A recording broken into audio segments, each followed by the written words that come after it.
Hello संग मैंने नमस्कार जय जगन्नाथ।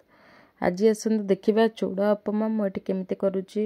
चूड़ा उपमा सब ये किसी सामग्री दरकार मुझे थोड़ी टेस्टी टेस्टी चूड़ा उपमा। आसतु संग मैंने देखिए मुझे केमी करुच्ची चूड़ा उपमा। मुझे गोटे कड़ाई बसैली, कड़ाई 2 चामच तेल नहीं, रिफाइन तेल नहीं। मुझे 2टा कंचा लंका नहीं, अल्प किसी जीरा फुटेदेली, गोटे बड़ पियाज नहीं, एमती पियाज को भाजीदेली।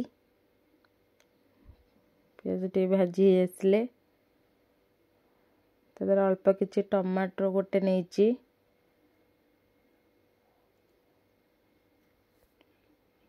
टमाटर टे मिनट भाजी दिंतु। किसी ग्रीन मटर नहीं,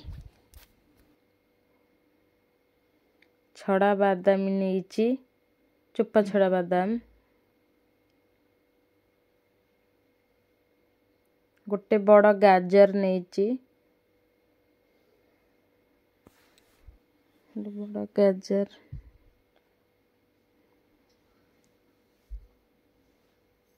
किसी भूसम पत्र नहीं,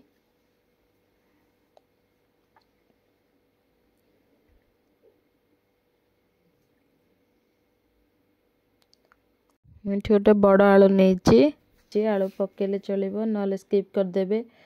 मोर ये गोटे फूलकोबी आ बीन छुई किसी नहीं, जो परिया पकेले चलो।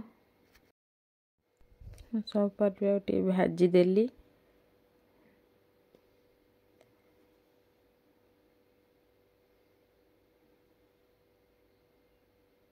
किसी गोटे कप पानी देदेली,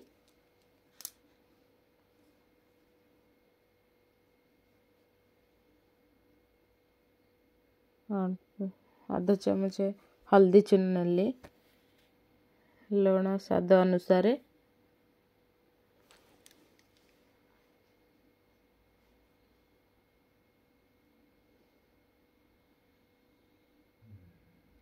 दो मिनट घोरी देली।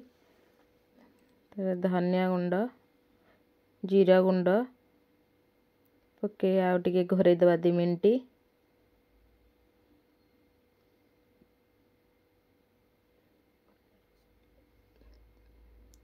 2 मिनट पर काढ़िले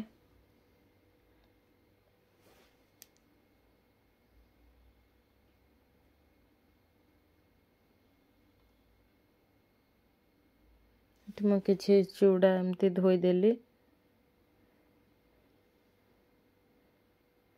अल्प हल्के धोईदेली पूरा झुरा रही गोटे गोटे चूड़ा आनिकी देदेली धोई देकी।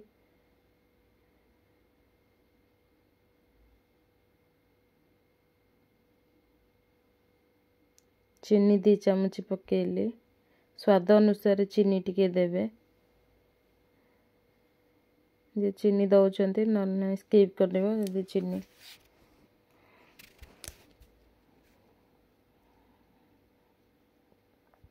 ये चूड़ा सन्तुला हो आसला, चूड़ा सन्तुला रेडी।